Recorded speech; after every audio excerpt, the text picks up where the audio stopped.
Hey everyone, it's Frankie-Lou. I'm coming to you today from the kitchen of the Grow Together homestead, where I am having some fun playing with one of my favorite condiments and one of the easiest things that you can make that are going to really up your game when it comes to putting out a charcuterie tray or serving a really nice roast or something you've just smoked, and that is mustard. Mustard is one of the most popular condiments in the world for darn good reason. It's delicious, and it's also extremely easy to make. I'm going to show you a couple different ways to do it down here today. And also it's really easy to grow. In fact, so much so that Canada has become one of the world's greatest importers and growers of mustard because it has a nice, short, colder growing season. So it's perfect for us here in Canada. And it's really fun to play with, okay? It's also super, super, super safe in terms of your canning and your condiment stuff. The properties that make mustard hot and tangy and pungent also make it have really good natural antibacterial properties. It's unlikely to mold, it's unlikely to grow fuzzy, gross things in it, and unlikely to grow unhealthy bacteria in it. Technically, you don't really need to refrigerate mustard, but mustard will lose its flavor and its texture and its heat and its deliciousness over time. It won't rot per se, but it will lose its yumminess. So it is best to store this in the fridge, and I always do anyways.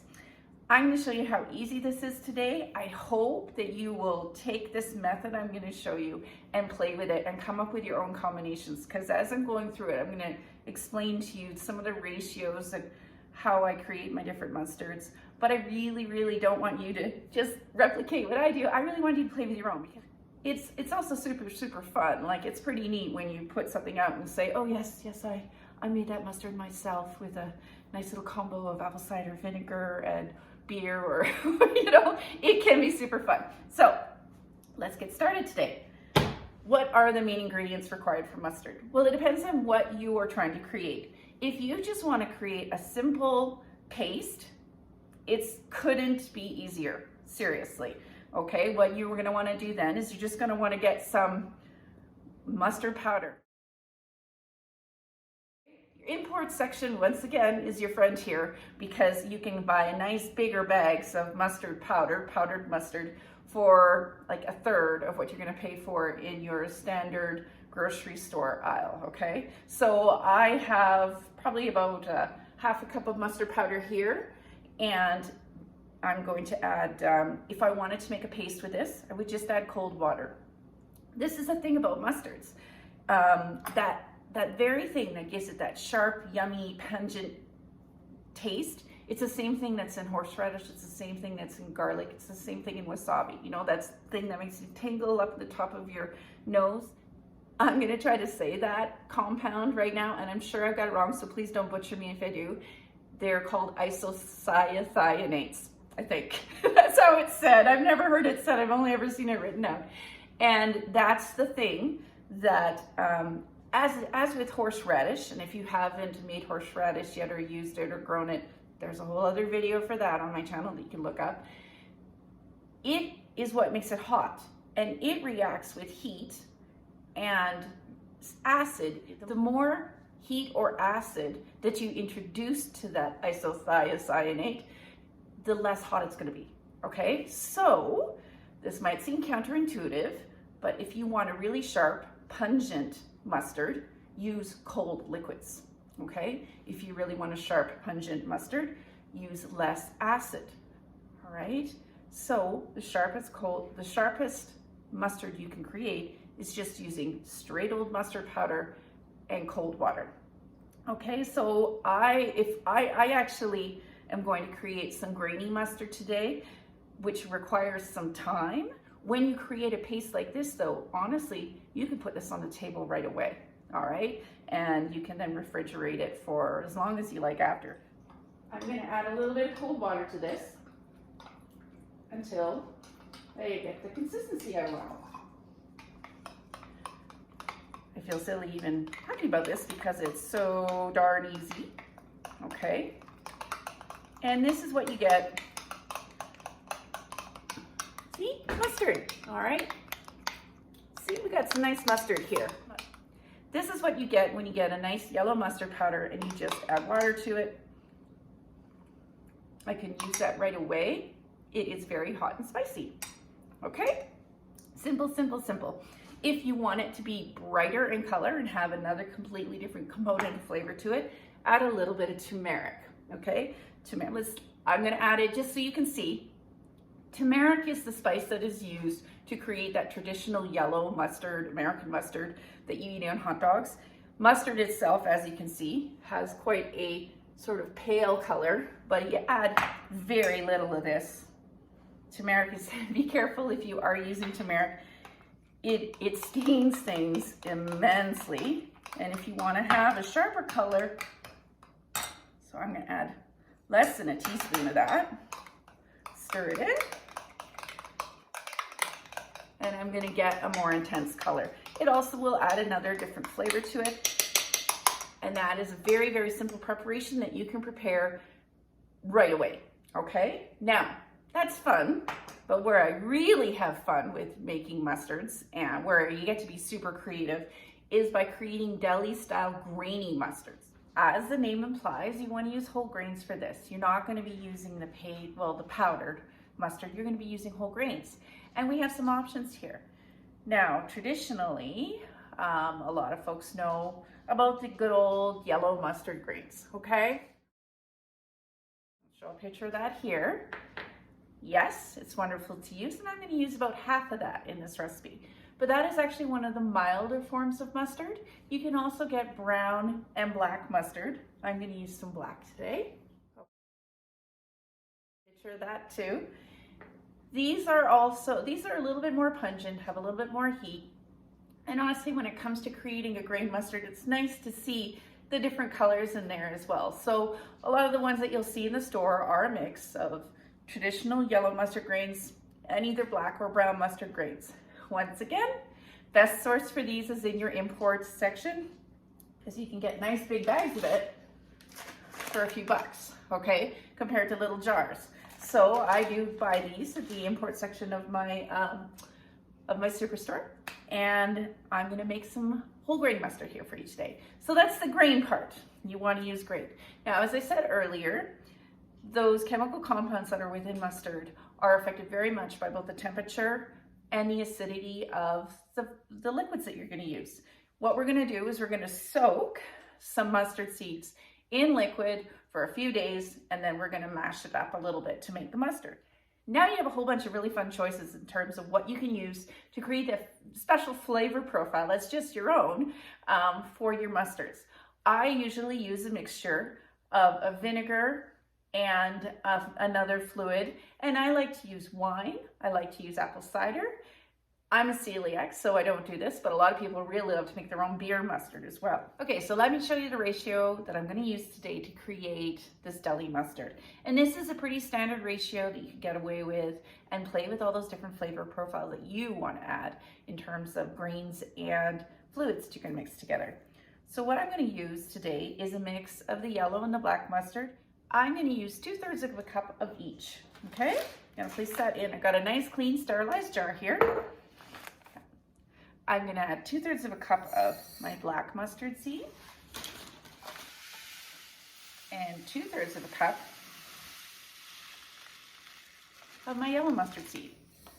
Okay, now for the fluid that I want to use 1.5 times per 1 part of seeds. Altogether here, I have 4/3 of a cup of mustard seeds, so 1 1/3 cups of mustard seeds. So what I need to do is I need to add a total of 2 cups of fluid. All right, so what I'm going to do is I'm going to do a mix today. For today's combination, I'm going to use a nice Pinot Grigio, a nice cold Pinot Grigio that I have, and a nice white wine vinegar. I want to create a hotter mustard today, so I'm going to use more wine than vinegar. If you want a milder mustard, then you'd use more vinegar than wine. If you wanted an even hotter mustard, then you would use more water than wine or vinegar. You see what I'm saying? It's basically what you want to do is you want to play with that ratio to see what you like. I like something that's really tangy. I like something that's quite spicy. So I find that when I'm creating my mustard blends that I really enjoy, I use basically for my 1.5 times of fluid, I'm going to use 1 part wine and 1/2 part vinegar. And that works for me, okay? So that's what I'm gonna do. But what I'm gonna say to you is do play with it. And so I'm gonna put that in here. I've got my wine already pre-measured out here. And I'm gonna add my white wine vinegar. Okay, it's a nice flavor mix. I've made this lots of times, and this is one of my favorites. For right now, all I need to do is place this in the refrigerator. I could leave it on my counter if I like, but I feel better putting it in the fridge. Remember how I said that the colder something is, the hotter the final product will be? So it makes sense for me to put this in the fridge. It takes longer for the fluid to be absorbed by the mustard seed when I do it in the fridge, but that's what I like to do. That'll probably take 2 days to absorb, but you don't want to wait 2 days. So what I'm going to do now is show you something I made a few days ago, and I've been storing in the fridge and absorbing up the liquid. And in this one, you can see I used red wine, okay? I used red wine and red wine vinegar. As I said, where you can have the fun with this, deciding what flavors you like. I also said I'm a celiac, so I'm not using beer, but I know, I can remember how delicious beer deli mustard is. So you might really want to give that a go. All right, so my favorite tool to use for this is my little immersion blender. Your, like having a Ninja or a food processor would work as well. And it really doesn't get simpler, okay folks? You just put it in there and you just now want to mash it till you get it to the consistency that you like. It's going to get nice and pasty over time because these seeds have absorbed a lot of the liquid. So that's a perfect consistency for me. Once again, make it for the perfect consistency for you. Now, if I were to eat this right away, the act of crushing those seeds releases a lot of bitterness, and you want to give it a couple days to mellow. Okay, there's a few things you're going to do now to balance this out. It's not quite as simple as the paste where you just add water and go. What you want to do now is balance this. If I were to eat this right away, as I said, it'd be pretty bitter. I want to let this sit for a day or two. And I'm also going to add some salt and some sugar to give it, just to give it a little bit more of a balanced out flavor.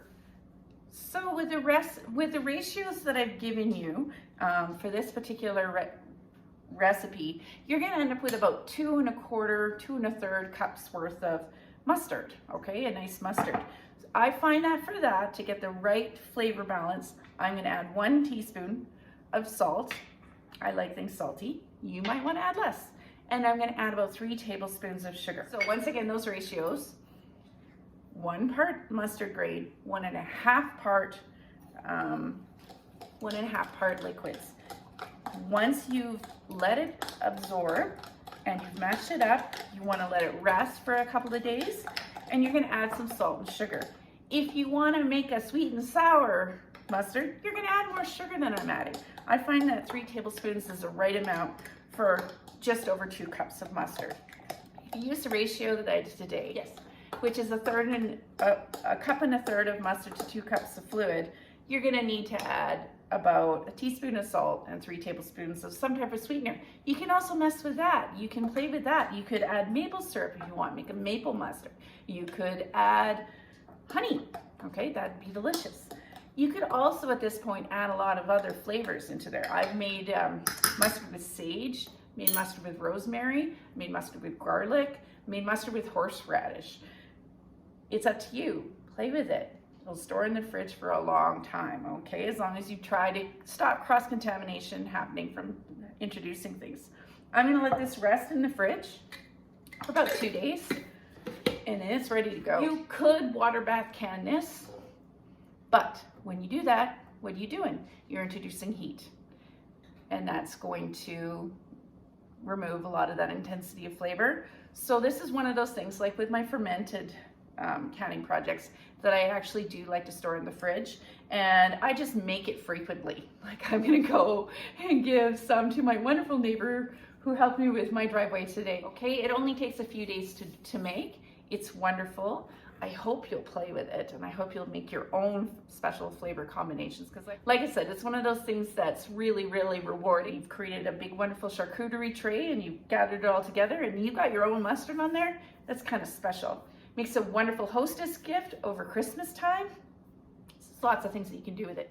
Also, it's one of those things that if you are new to creating your own condiments and homesteading, mustard is one of those safer things that you can start playing with to start, because it does have so many great antibacterial properties. And the grain itself is a good preservative. So it's safer than some of your other canning projects. Just do try to make sure that you ensure cleanliness in your workstations. So I hope that's helpful. I hope you'll play with it. I would love to hear any comments or questions that you have, and I would love to hear some of your own mustard recipes that you might want to share. And as always, I hope you'll take this chance to grow together today. Have a good one.